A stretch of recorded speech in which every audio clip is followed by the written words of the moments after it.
Welcome back. Today I am joined with Synergy Chief Financial Officer Christine Tucker. We're talking fraud today and what to look for. So let's jump right in and let's start off with what are some of the trends we're seeing with some fraud activity as of late?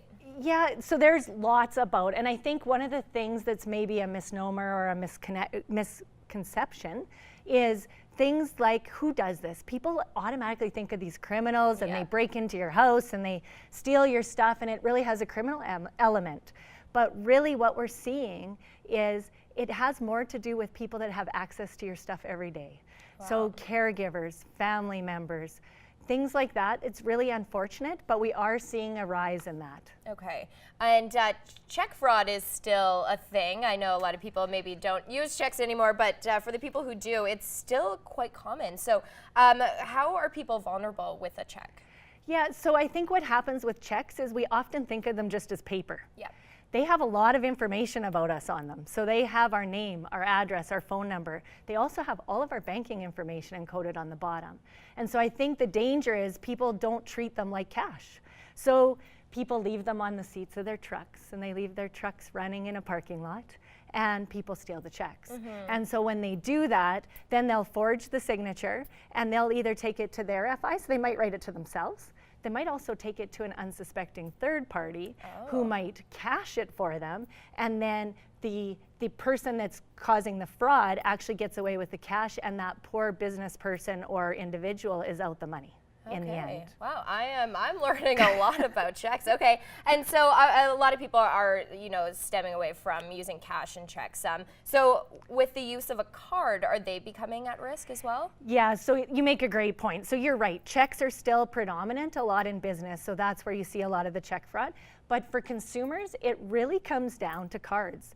And the biggest danger is people not realizing how important it is. One, it's like cash. Yeah. And two, they have a 4-digit code that they punch in, right? People aren't vigilant about ensuring that they cover up the PIN pad when they're punching in their code.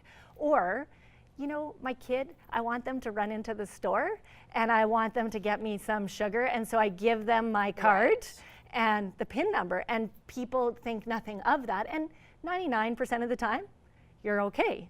The problem is that doesn't happen all the time. All of a sudden you have someone who needs some cash quickly, and they now know your PIN number. They get it, and we can't protect you from that because you've actually broke your agreement that you agree to keep that unique to yourself. Okay, so then it's kind of on you at that point if you were to give out your PIN. Exactly. And so in addition to that, why it's so important is if you left your wallet on the seat of your truck, say, that's a great example, and someone knows your PIN number, and they might even just take your card, and they might call in to your financial institution call center, pretend to be you, and actually be able to get your online banking reset. Okay, wow, these people are thinking then. They think much further ahead than I do. Yeah, definitely. And then identity theft is another common tactic we hear about. So how are scammers getting this information? So probably the easiest way, one, I've already said your checks have a lot of information on it. Your mail, believe it or not, that comes in your mailbox or through your post office box has a lot of information, and we tend to take statements and stuff like that and just toss them in the trash. And it's amazing how much information is actually on those, and these fraudsters put that all together to be able to try and impersonate you to be able to get into your online banking. Wow. And then really quickly, we're pretty much out of time here, but I do want to ask about wire fraud because we are seeing a lot more of these scams come through email and text. Yeah, so the great one is where you have a grandchild maybe away in Mexico or something, and someone gets into your grandson's email, and they email and say, you need to wire this money because your grandson's been hurt and they're in the hospital. And so the key is, don't just wire money. Make sure you physically talk to either your grandson or their parent or somebody to make sure that it is legitimate. Okay, well, great tips as always. This is Synergy Chief Financial Officer Christine Tucker, and she will have more details and information on some trends and fraud, unfortunately, which is hopefully no one sees that. But you're here to help us so we don't get to that point, so we'll have more in the next hour.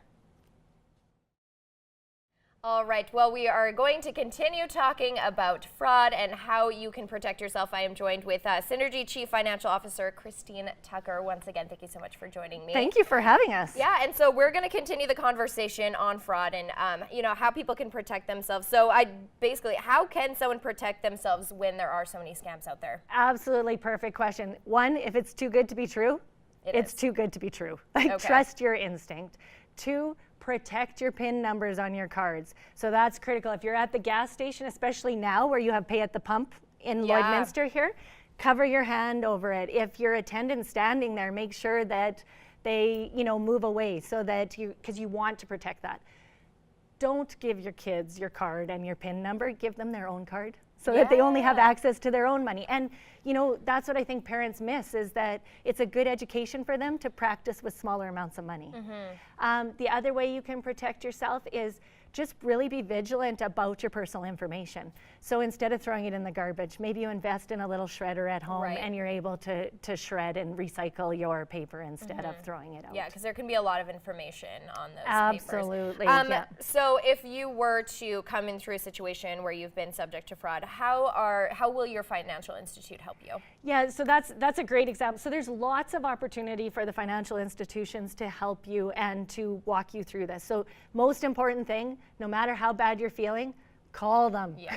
And call them quickly. Okay. And so they will walk you through some of the steps. They will, one, make sure that the card automatically stops working, and they will also block access to your bank, like into your online bankings, to make sure that nobody can get in there and pay bills, etc. Right. So that's crucial. And I think sometimes people are embarrassed, but the quicker they can get to their financial institution, the better. Okay, so call immediately if there's any, even if you suspect there's an activity, maybe call. For sure. And for us, and I believe many FIs are the same, they have on ours, you can actually lock your debit card when you're not using it.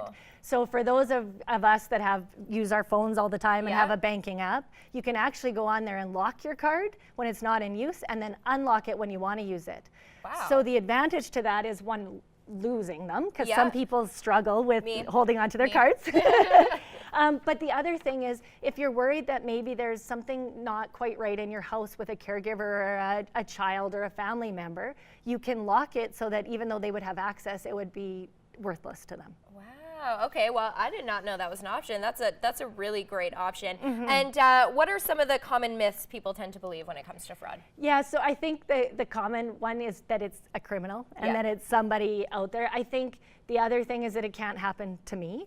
A lot have. So I don't know for you that use TAP at the different institutions. A lot of people don't trust that. Right. I want to let everybody know you are protected under that piece. So if you tap for a transaction, there is limits built in, there's abilities to stop those transactions. So the consumer themselves aren't responsible. Okay. So make sure so that's okay, use that. That's what it's there for protection. Okay, great. And then where can people go for more information about fraud? So the good old Google is always a great place. There are tons of examples online, lots of different areas that you can go and get. The Canadian government has a lot on fraud and what to do.